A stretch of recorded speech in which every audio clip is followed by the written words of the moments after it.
Hello everyone, I'm back for another quick gameplay. Playing against Earl Wayne here with the, is that Word of Command? Yeah, Word of Command avatar. I'm playing Rashmi again, as you can tell by the title. I've been enjoying her, and I wanted to upload this game because Earl Wayne has a very interesting choice of commanders. Earl Wayne is playing Reyhan, Last of the Abzem, which is a 3/3 for 3 because it comes in with 3+1 counters, and whenever a creature dies, you control dies, always put in the command zone. If it had one more counters on it, you put those counters on a target creature. Any creature, not necessarily your own. And Tim, Tymna? Tymna, I guess? The Weaver. Lifelink, at the beginning of your post-combat main phase, you may pay X life, where X is the number of opponents that were dealt combat damage this turn. If you do, draw X cards. So in a 1v1 match, Tymna says, at post-combat main phase, pay a life, draw a card if you dealt your opponent damage with a creature in combat this turn. So it's a draw one. Not great in 1v1, but it seems to have good potential for multiplayer. So I'm playing Rashmi, as I said, and we will get into this gameplay real quick. I have turn 1 Mana Vault, turn 2 Rashmi, and Rampant Growth to go off of that with into the Royal, and if they have a potentially broken start. So I'm going to keep this hand, and I believe Earl Wayne keeps theirs as well. Uh, they don't cast either of their commanders this game, unfortunately. So let me pop my commander back out so you can check her out. So I go with Mana Vault, they wild into a forest. I'm going to run Rashmi turn 2 and ship it back. Whirling Dervish, pro black, beginning of each end step. If Whirling Dervish dealt damage to an opponent this turn, put a +1/+1 counter on it. So I figure pretty good in the mono black mirror, because or matchup, not mirror, because hey, it protection from their deck, pretty good. I don't know about double green in a 3-color deck with something as narrow as this effect, but I guess it plays into both of their abilities. It makes +1 counters and it attacks, so props to them for the flavor win. But it's not going to really do anything against my colors. So let me. Ooh, sorry, hit play. So I pick up Brainstorm for my turn. That's very useful with Rashmi. I'm going to Rampant Growth, and I'll pop out my revealed section, hit a command tower. And Rampant Growth into Forest just because I was short on the green. Normally I'll go for the blue, but every now and then you win that extra green mana. So they have turn 3 Champion of Flamholt, so that'll start growing if they start getting creatures to ETB, and then Whirling Dervish is going to be pretty good putting into play.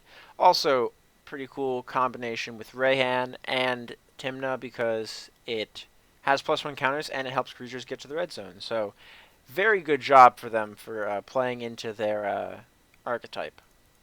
+1 counters and attacking. I'm going to Brainstorm, see a Nature's Claim, which goes into my hand, just so I can put this into the Royal, back on top of my deck, ideally, if I hit something that costs more than 2. And I hit Trigon Predator and Dismiss. So pretty good. So I'm going to put into the Royal back, and then a Command Tower on top of that, draw the Command Tower for my turn, play Command Tower, and unfortunately I'm one short of being able to Dismiss plus into the Royal with Kicker. I give some thought to playing Trigon Predator so I can Rashmi into the Royal and pay the Kicker on it to bounce one of these creatures. But I actually want to resolve this Dismiss potentially, so I can draw into some more action because that's really where I need to be here. And Trigon Predator's pressure, but I also don't want them to see the Predator before they have to. Because right now all they know is that I have a Nature's Claim. I don't want them to know that I can deal with multiples. So I could deal with the Soul Ring with the Claim, but I want to cycle this Dismiss, and I really want to cut the mana at this point. Especially if I'm bouncing their creatures. Them having this much mana isn't okay. So even though I have an answer to it, I'm going to counter it right away. So I can cycle this, double cycle this Dismiss, and make the tempo play of getting their creature off the board. It was potentially incorrect to do that, just because I do have an answer to it, which I don't think I cast Nature's Claim the entire game. But I wanted to make this tempo attempted again, because I feel like that's sort of where Rashmi wants to be in this type of matchup. So I time walk them. They spend their entire turn recasting Champion. That's fine with me. They get a land drop out of it. So I'm going to keep the Vault there. I get an island. I'll run that out and think for a sec. Decided to go with Heuristic Study here to further handicap their mana base and the amount of mana that their spells cost, because it seems like they're very low to the ground, efficient deck, and Heuristic Study at the very least is going to tax them, which would be the correct play. They should be paying 1 every single time. And props to Earl Wayne, he does this entire game. He never lets me get a card off Heuristic Study. But I'll pay a 3-mana one-sided Sphere of Resistance. That is fine with me. So Thalia, Heretic Cathar. My non-basics and creatures will ETB tapped. Usually good against control when they play a bunch of fetch lands, but I don't own fetch lands on MTGO, so not terribly good against me. I mean, I do have 1 non-basic in my hand that I would play. Talaria West I'm planning to transmute for Cephalid Coliseum at some point. And I'm not going to untap, pick up a Fabricate. So I realize I have exactly enough mana to delve away for Temporal Trespass here and go for an 11 flip, see if I get something good. Tap on my mana, and I reveal Mystic Confluence, and I jumped through that real quick. Sorry about that. I bounce 2 of his creatures, and I draw Regrowth as my draw for that. I'm going to get in because might as well get in for 2 damage when I have the chance. I'm not going to untap, pick up Dryad Arbor. I'll play that because it's a non-basic that will be detapped. It can also block creatures, potentially, so I want to run that out. I'm going to Regrowth my Confluence, planning to use it again on their turn, and I get Explosive Vegetation revealed off that for Rashmi. I pass a turn, they play a land, and run Champion of Lampholt with the mana up to pay. I think about it for a sec, and I decide to let that go because, I mean, I have bounce on this as well. And they go with, good on them. I was expecting them to run Thalia and give me a card, but they didn't. Sword of the Animist, but this walks right into my play. So I have counter the sword, bounce the champion, draw a card, and get a card off Rashmi. Just so much value here. It's probably effectively Time Walk, because I undo everything that they did on their turn, and draw myself 2 cards. They didn't even have a land drop, so they drew 1 for the turn, and I drew 2, effectively, off Rashmi. So I'm going to tap out, and I hit Cultivate, which is a 2-for-1 for myself. So I cast 1 spell for free, so I drew that for free. I get a land into play and a land into my hand, so this replaces itself and puts a land into play. And I draw a card off Confluence. It's just so much value. Confluence and Rashmi are best friends. So I'm going to get a forest and an island just because I feel like I'm crippled or stunted a little bit in my green development. Keep this balanced. Pick up Solemn Simulacrum as my draw off that. Pick up Shackles. So I'm going to run this gemstone out before it would come into play tapped. I just want to make sure I have the mana if they resolve Thalia next turn, which I'm planning to let them do because I have the Shackles now. I'm going to run Solemn out for drawing a Blighted Cataract, so that's okay. And because I have no counterspell, I decide this is just going to be a tap-out turn. Or, no, I think I'm going to leave Shackles up, but that's it. Do I leave Shackles up this turn? So I Fabricate for Crypt, or sorry, for Soul Ring, just because I don't want to take the damage off Crypt. Yeah, this is a tap-out turn.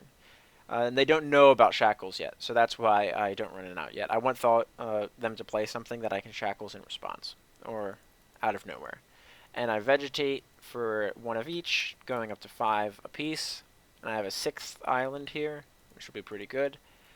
They run Champion back into play, and still don't deploy Thalia. Definitely not giving me a card. But look how much work Heuristic Study is doing, even if I'm not drawing cards off of it. It has prevented them from playing spells twice so far. At least twice. Because they have 3 mana up that they could have cast Thalia this turn.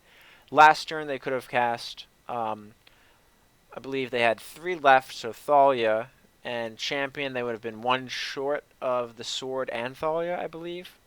But it's just doing so much work this game in slowing them down while I gain value off Rashmi that they can't do anything about. So I'm going to untap the Vault because I'm flush with mana at this point.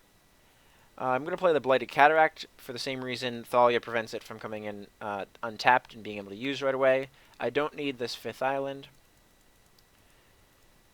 Or 6th island yet. I'm going to Tameo into Pongify on the Champion, finally deal with that.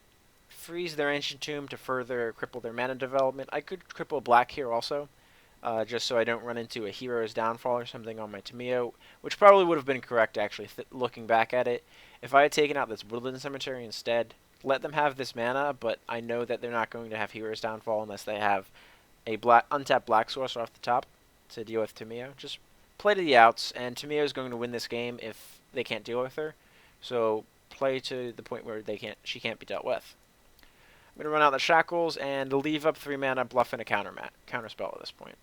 I could have left up Bladed Cataract, but I would have been oh no, with Dryad Arbor, 1, 2, 3, 4, 5, 6. Yeah, I could have left up Cataract's draw if I had been smart about it, but I like having Dryad Arbor to block also, but I could have Dryad Arbor block and then use Cataract in response. So a little bit of a misplay there. They do nothing, clear their combat step, and run Thalia back out. Interesting study. They pay the 1, but I have Shackles. Why would you give me an amazing Shackles target? So I'm going to take that. Oh, that's why. I was planning to Shackles the Ape if they did nothing. So there was no sense in leaving up Blighted Cataract. I'd rather leave up blue specifically just to show, hey, look, this is exactly counterspell mana. Careful about that.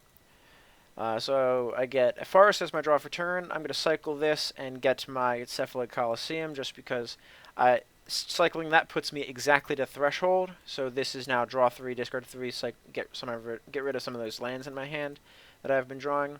Reveal Mana Leak by casting Trigon Predator. I'm going to put that in my hand. And I'm going to Tymna, freeze their Ape, and with that they concede. Realizing that I've gone on the Stop the Creatures plan, my board has expanded enough to the point that I feel safe letting them have all of this mana. Now that I have a counterspell, there's nothing really that they can do that's too effective against my board. I have draw on a stick at this point. The game is well and truly over when I start targeting their creatures with counterspells in hand, because I'm rapidly approaching Tymna Ultimate. I'm 3 turns away, and this deck does play the extra turn effect, so if I get any regrowth... Oh no, that exiles itself. Temporal Trespass gets exiled by its own ability. If I draw any of my extra turn effects, Tymna is just going to go crazy, which I might actually sandbag until she hits 8, so then I can Ultimate, take extra turn, win the game immediately, because I'll have infinite turns at that point. Very much enjoyed this game. I wanted to show the strength of playing a good solid control game and knowing when to tap out and let stuff resolve, and knowing when to counter things, playing to the outs. And I also wanted to show this is my first game against any of the partners, actually, and even though they didn't get cast, it's a pretty cool build. I still feel like the other Abzan, Anafenza, the Abzan Anafenza is probably still a better commander than these two. She's the 4/4 for 3. She hits hard, especially playing this type of aggro build. She's Grave Hate built in for creature-based decks. I think she's a better commander overall than choosing these two, which is the issue that I have with some of the partners, is that their color identity, just them being together, even if I resolve them both in the same turn and they're doing their thing, I'd still rather just have something like in the Sultai colors, I'd still rather just have Tasigur in play if I'm building a 100% Sultai deck. Naturally, now I have Sidisi. That's not 100% built. It's not the best that Sultai can be, which would be Tasigur. So I hope you guys enjoy the gameplay. Let me know if you have any comments about misplays that I have in the section down below. Don't forget to like, subscribe, and share the video to anyone you think might enjoy. If you have any input on Rashmi, you got to see a little bit more for this game about the crazy stuff that she can do, some of the crazy value that I've picked up for her so far. I'm trying to increase the number of extra turn effects. I think that she is fantastic with them, and she's the right type of deck to play them, because they're no longer just regular explorers. They're either a free spell or at least an extra 2 draws with Rashmi, because the turn that you cast it, you get a free spell or at least a draw, even if you tap out for the extra turn. And then the following turn, you get your draw for turn, and then what your first spell you cast, you get another thing off Rashmi. So those extra turns, instead of an Explorer, they're Explorer plus draw at the absolute worst. So I really think that this is one of the better decks to be employing them. Jory and Ruin Diver, who I mentioned, but not by name, is another type of those decks. That's the Is It. Whenever you cast your second spell each turn, draw a card. That's another one of the decks that benefits from the extra turn effects. But I think her best build right now is Storm. Alright, I've been rambling for about 2 minutes now. I'm sorry for that. Let me know if you want to see more of Rashmi, if you want if you want to suggest any cards that I should add into the deck or that I should at least think about testing out. See you all in the next one.